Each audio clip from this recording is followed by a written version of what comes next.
Now that we've built our tin, we've made some changes. Now we'll take a look at some analysis tools.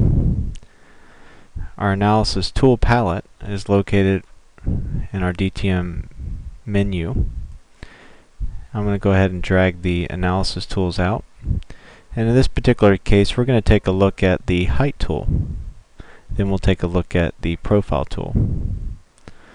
The height tool is a tool that allows us to take a look at a surface, in our case our ground surface, and we can take a look at the elevation at any particular point on that surface. We can also show you the flow direction, show you the triangle at any particular point from the surface, and the contour at any particular point.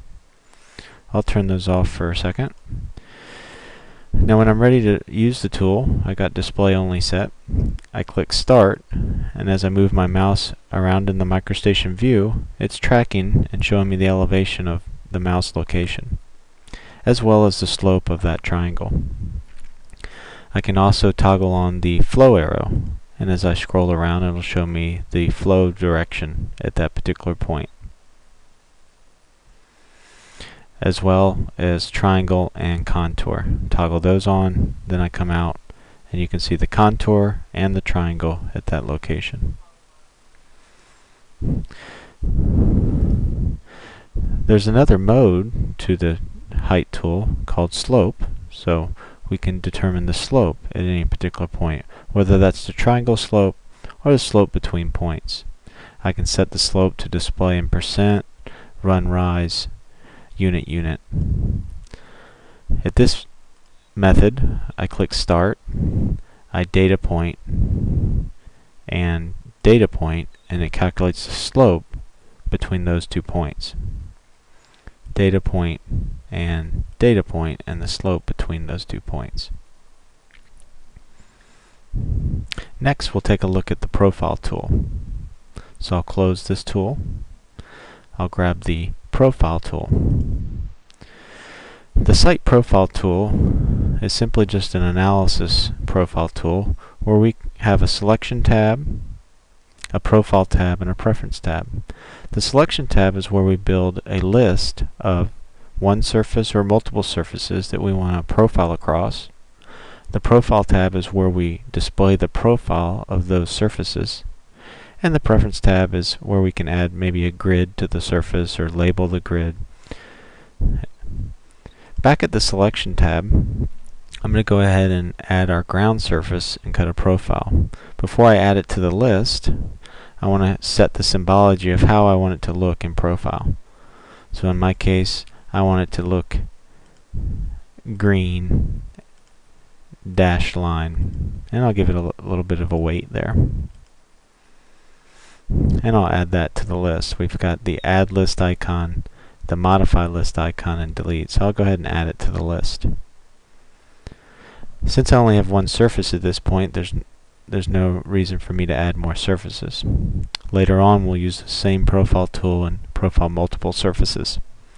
At the profile tab, I can either select an element that exists in MicroStation that I want to profile along, or I can place an element temporarily.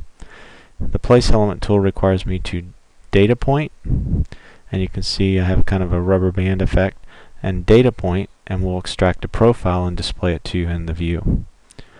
I can continue to data point, and we'll just extend that profile.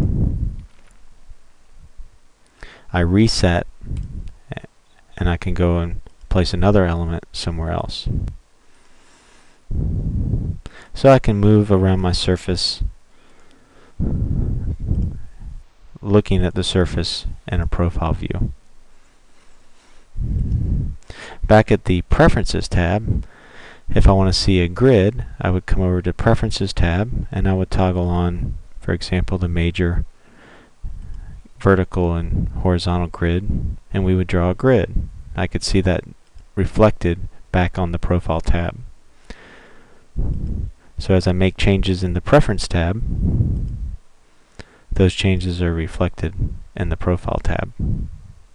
And I have control over the interval, the symbology of the grid, the symbology of the text for the labeling of the grid, and so forth. I can also extend the stationing to give it an even station if I wanted.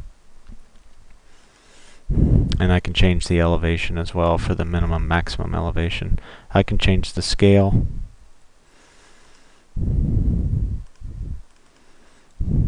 Here, and again it's just automatically affected in the profile. The Place Profile button on the Profile tab is for if I want to place this out into MicroStation. I would click the Place Profile button, I would bring my cursor out into the MicroStation view, and I could place that profile there. At this point it's a cell, and I could modify it by dropping the status of the cell and changing it. But again, this is just an analysis tool, and mainly for you to kind of make sure your surface is okay, or how does it look. I'm going to go ahead and close the Profile tab and delete the profile that I placed. Now there's a series of other analysis tools. There's a volumes tool. There's a drainage analysis tool to look at your surface from drainage perspective. We'll take a look at those tools in a future exercise.